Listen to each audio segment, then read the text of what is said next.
yan. Nagatawa ko yun.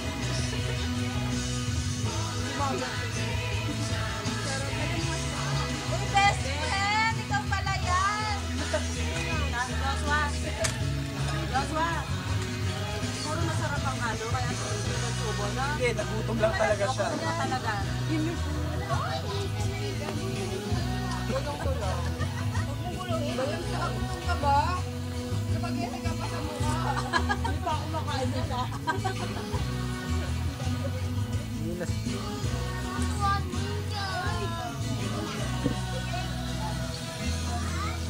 Kapag di mo muna binuksan yung cake, nilalangaw to eh.